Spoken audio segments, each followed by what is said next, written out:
Hi, it's Timo. Welcome to Norwich City Central. Hello everybody, Lewis, Norwich City Central. I hope you're all doing very well. I thought I'd do a bit of a match reflection from the Swansea game and where Norwich City are as a team at the moment. I'd love to hear your thoughts on how the season has gone so far for Norwich City and kind of what are your thoughts and feelings. Look, before we continue with the video, if you told Norwich City that with 18, 19 games left of the season would be top and still have the likes of Buendia, Pookie and Cantwell, you'd bite your hand off at it. So although there's problems at the moment with Norwich in their recent form, we're still top of the league. We've got brilliant players. We've got the best squad you could kind of imagine us having.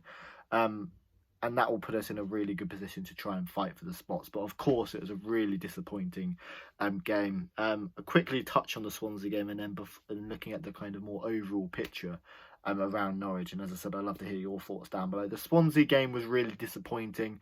Norwich City went into this game 5 points clear of Swansea with Swansea having a game in hand, but of course Swansea winning that game meant they closed the gap to 2 points of Norwich and have a game in hand. And Brentford thrashed Middlesbrough 4-1 today, so the table is looking like that, and it's looking like it's going to be a three-way battle now for the top two spots. I think Watford and Reading have probably been too inconsistent and don't have the quality of the top three sides.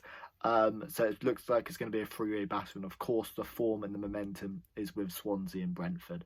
But firstly, I mean, Watford and Bournemouth went down, and Norwich City, without a doubt, have been the best team who've managed to adapt on and off the pitch. So Norwich City finishing in third, of course, would be disappointing. You'd love to see Norwich City finish in the top two spots.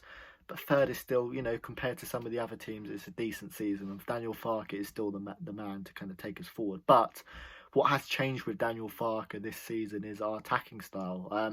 We're so much more conservative and we're struggling to score goals and we're struggling to create chances. This Swansea game, defensively we've been excellent, but we made a couple of errors. Tim Krul made an error in the Swansea game, and then a brilliant Conor Hourihane strike, and there was kind of errors throughout the defence as well. But going forward is where our main issue is, and Norwich City's kind of last three games, we had Middlesbrough. It was a really drab 0-0 draw. We didn't have a shot on target. Before that, we had the FA Cup game against Barnsley where we didn't have a shot on target. And then we had Millwall, which was a really disappointing 0-0 draw, game we should have lost, and we're quite lucky to get a point from. And then the Swansea game where I think we might have only had one shot on target, but we never looked like scoring.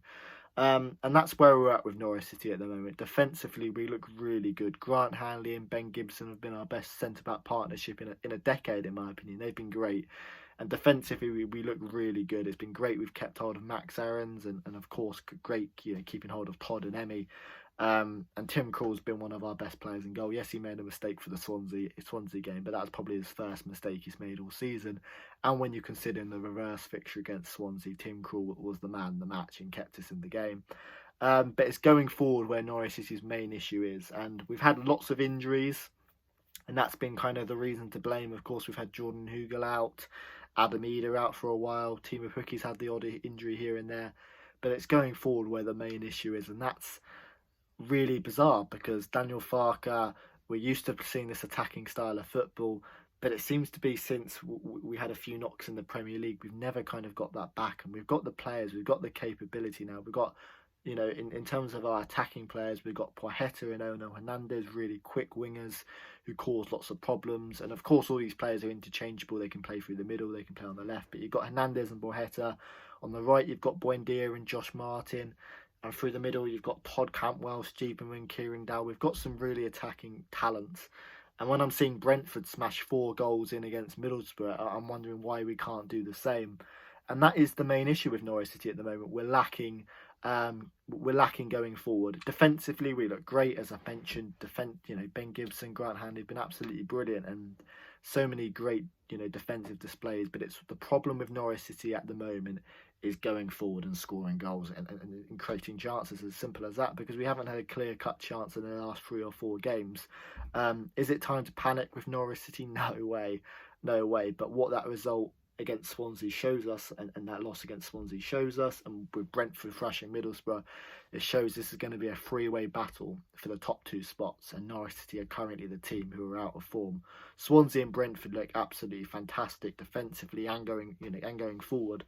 Norwich City, on the other hand, are out of sorts. But what Norwich City do have coming up in this month are some really promising games. I think we've got Wickham, Birmingham, who are out of form, possibly Rotherham as well. We've got some really good fixtures, and that's where Norwich City need to start, turning their attention to getting goals. And I don't quite know why. We've got the players, we've got the capability, but Norwich's main issue at the moment is scoring goals. And I look at Teemu Pukki.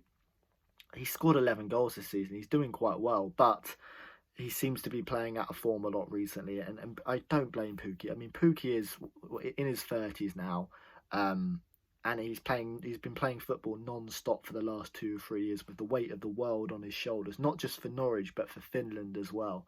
Of course, did brilliantly for Norwich in the Championship season, and in the Premier League, Josip Dermic, I mean, did absolutely nothing in the Premier League, and there was so much expectation on Pukki to carry us with his goals. And if you look at all the relegation teams, and the relegation teams in the battle, they have 2 or 3 strikers who can chip in with goals. We didn't have that, and this season as well, with Ida's injuries, Hugel's stepped up for a couple of games, but the weight of the world is on Pukki's shoulders, and of course for Finland as well. So it's natural that with all these games he's going to tire and he's not going to quite be at it.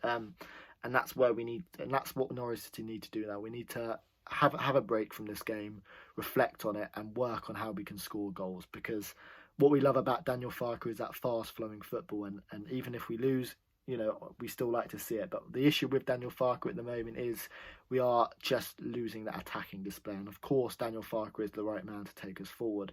But you still have to question every now and then some in-game management, and you have to question why we aren't attacking in the same way as we are before. As I said with Pukki, maybe he needs a rest, and maybe it's time to get Ida back into the starting lineup. Maybe it's time to bring in Hugel. In terms of the midfield areas, I mean, we've just been so reliant on Emi Buendia. I saw a crazy stat where I think we've played 15 games without Emi Buendia. We've won 1. We've won 1 out of 15 games without Emi Buendia. That just shows how pivotal and how reliant we are on him. Todd Cantwell's a good player, but has he stepped up in Emi Buendia's absence? No, he's not that kind of player. He's a good player. He's a very, very confident player, and he's someone I want to see flourish in a Norwich City shirt. But he's not to Emi Buendia's level, and that's what we need to do. We need to stand up and be counted for. Poeta's had chances. I think he's going to come good, but he's not having that end quality. Now it's time to bring in Ono Hernandez. Time for Kieran Dow, time for Marcus Stupin to step up.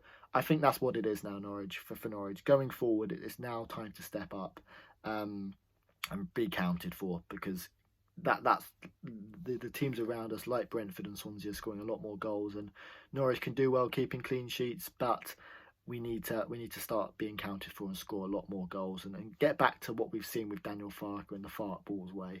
No reason to panic just yet, but after Norwich City losing 2-0 to Swansea and with Brentford winning, it's definitely going to be a three-way battle for the top 2 spots. And if Norwich City want to come out victorious, then they're going to need to score more goals. It's as simple as that, and get that confidence flowing again. But I'd love to hear your thoughts down below on Norwich City. Thanks for watching, and I'll see you later.